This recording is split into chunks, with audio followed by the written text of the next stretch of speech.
Good evening student. आज का हमारा टॉपिक है heart chamber of animal.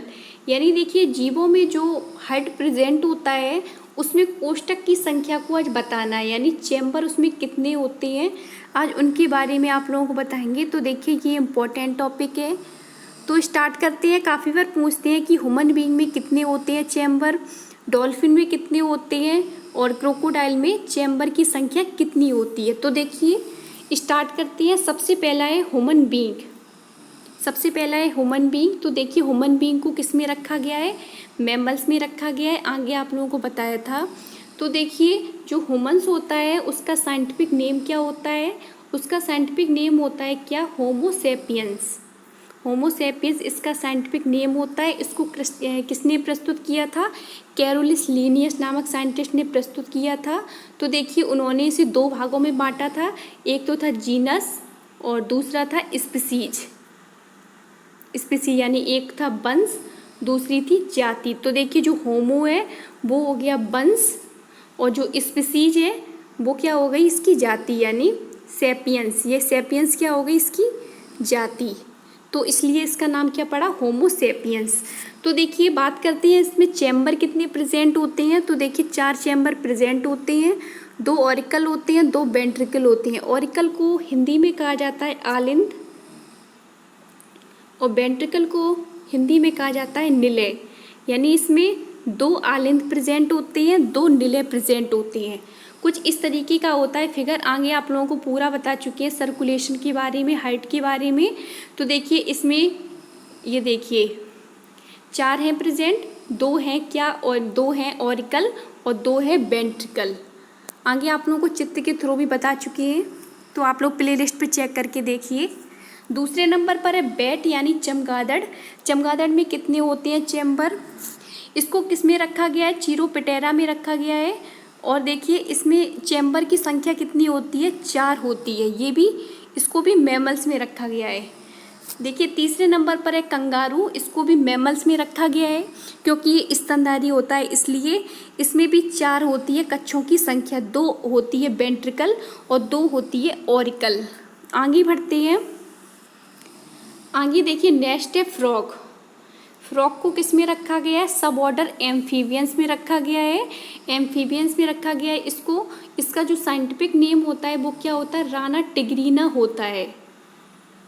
Rana tigrina होता है। तो देखिए बात करते हैं इसकी चैम्बर के बारे में। तो देखिए इसमें 3 कक्ष प्रेजेंट होते हैं, 2 ऑरिकल होते हैं, 1 वेंट्रिकल होती है, या इसको कह सकते हैं इनका जो हाइट होता है वो 3 बेसमी होता है। यानी इसमें 3 चैम्बर प्रेजेंट होते हैं, 2 ऑरिकल प्रेजेंट होते हैं और 1 वेंट्रिकल प्रेजेंट होता है, यानी 2 आलिंद और 1 निलय। आगे बढ़ते हैं। आगे देखिए नेक्स्ट है स्नेक। स्नेक को किस में रखा गया है, रेप्टाइल्स में रखा गया है, जिसको हिंदी में कहा जाता है सरीसृप। यानी इसमें एनिमल क्या करते हैं, रेंग कर चलते हैं। और एम्फीबियंस को हिंदी में कहा जाता है उभयचर, यानी जो जल और थल दोनों पर चलें, जैसे मेढक हुआ। तो देखिए स्नेक का क्या होता है, स्नेक का साइंटिफिक नेम होता है नाजा नाजा। तो देखिए बात करते हैं इसकी चैम्बर के बारे में। तो देखिए इनका भी जो हाइट होता है वो 3 बेसमी होता है, 2 ऑरिकल प्रेजेंट होते हैं, 1 वेंट्रिकल प्रेजेंट होता है। नेक्स्ट देखिए, नेक्स्ट है क्रोकोडाइल्स। क्रोकोडाइल्स को किस में रखा गया है, रेप्टाइल्स में रखा गया है। किस में, हिंदी में क्या कहते हैं इसको, सरीसृप। यानी ये रेंग कर चलते हैं। इनका जो हाइट होता है वो 3 बेसमी होता है। 3 बेसमी का मतलब इसमें 3 चैम्बर प्रेजेंट होते हैं, 2 ऑरिकल प्रेजेंट होते हैं, 1 वेंट्रिकल प्रेजेंट होता है। नेक्स्ट देखिए डॉगफिश। डॉगफिश को कुत्ता मछली भी कहते हैं, कुत्ता मछली भी कह सकते हो, उसको स्कॉलियोडॉन भी कहते हैं। कुत्ता मछली देखिए इसे इसलिए कहा जाता है क्योंकि इसमें जो सूंघने की क्षमता होती है वो बहुत ही ज़्यादा होती है और इसको स्कॉलियोडॉन भी कहा जाता है। ये बहुत ही बड़ी मछली होती है। तो देखिए जो मछलियाँ होती हैं उनको किस में रखा गया है, पिसीज में रखा गया है। किस में, पिसीज में रखा गया है। तो इनका जो हाइट होता है वो 2 बेसमी होता है, 2 बेसमी होता है। यानी इसमें 1 वेंट्रिकल प्रेजेंट होता है, 1 ऑरिकल प्रेजेंट होता है, यानी 2 होता है। नेक्स्ट देखिए, नेक्स्ट है बी। बी मतलब मधुमक्खी। मधुमक्खी को किस में रखा गया है? आर्थ्रोपोडा में रखा गया है। तो देखिए जो आर्थ्रोपोडा फाइलम होता है ये सबसे बड़ा फाइलम होता है। ये काफ़ी बार पूछती है कि सबसे बड़ा फाइलम कौन सा होता है? आर्थ्रोपोडा होता है, क्योंकि आर्थ्रोपोडा में जो एनिमल होते हैं उनकी संख्या ज़्यादा होती है।